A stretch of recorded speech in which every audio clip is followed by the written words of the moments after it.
Are you sure I'm a real person? No, really think about it. That comment you just upvoted, that article you skimmed, that person you're arguing with in a forum, how do you actually know they're real? This whole unsettling question, it's not just some late-night paranoia anymore. It's actually becoming our new reality. And the numbers? Well, the numbers are here to prove it. Because, for the first time in over a decade, the balance has officially tipped.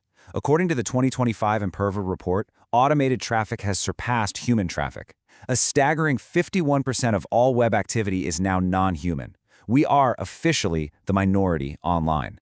You know that feeling you get sometimes when you're scrolling and it just feels empty, repetitive, a little bit soulless? Well, there's a name for that feeling, a theory that explains why the vibrant, chaotic digital world we once knew now feels more like a ghost town.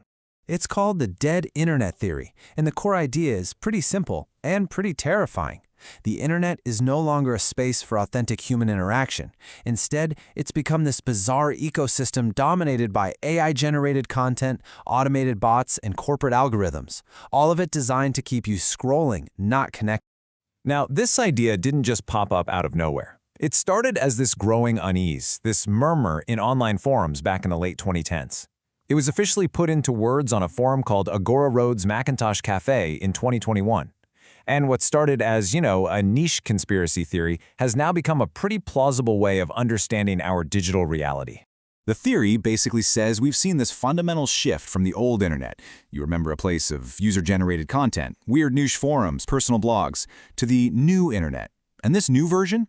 It's a homogenized, algorithmically curated feed that's getting filled with AI-generated slop designed to just mimic human creativity.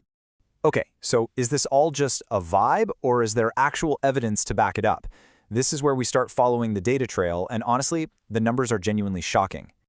So that same 2025 Imperva report gives us a really detailed breakdown. It shows that only 49% of internet traffic is human. That's us. The other half?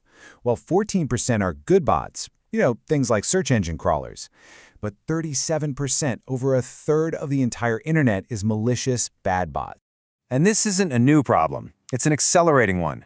This timeline shows the relentless growth of bad bot traffic. Just think, back in 2015, it was at 19%. A decade later, it's practically doubled to 37%. The trend line is crystal clear, and it's going in exactly the wrong direction. And this isn't happening in some dark corner of the web. These bots are saturating mainstream industries. I mean, take a look at this. Telecom and ISPs see 56% of their traffic from bots. Community and society platforms, 52%. Even computing and IT is at a solid 50%.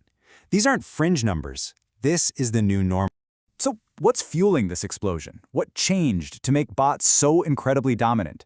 Well, the main culprit is the one you've probably already guessed: the recent, rapid, and widespread adoption of artificial intelligence. This quote from a Galaxy research report, man, it really puts the endgame into terrifying perspective. The prediction is that human content, actual stuff made by people, could soon become a statistical improbability. Just a tiny, almost undetectable signal lost in a hurricane of synthetic noise. AI has fundamentally broken the internet's old architecture in 3 key ways. First, content is now infinite. The cost to create a plausible-looking article or image is basically zero. Second, our perception is broken. Synthetic media is becoming indistinguishable from reality. And third, identity is hollow. AI can now convincingly mimic human tone, behavior, and even emotion. And believe it or not, it gets worse. Modern AI models are trained by what you could call parasitic crawlers. These bots just scrape trillions of data points from the human-made web to train their models, but they give little to no value or traffic back to the original creators. They're literally strip mining the last of the authentic internet to fuel the synthetic. So what does it actually mean to live in this new reality?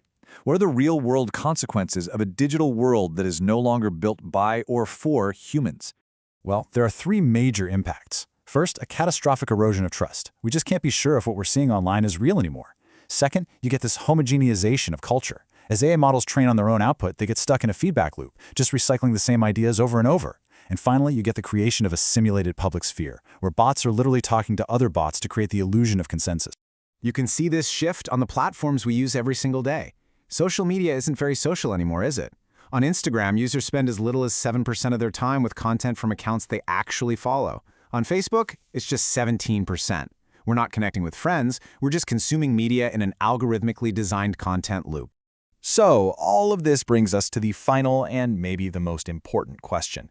We've seen the theory, we've looked at the data, and we've understood the consequences. So what does this all mean for us, the remaining 49%?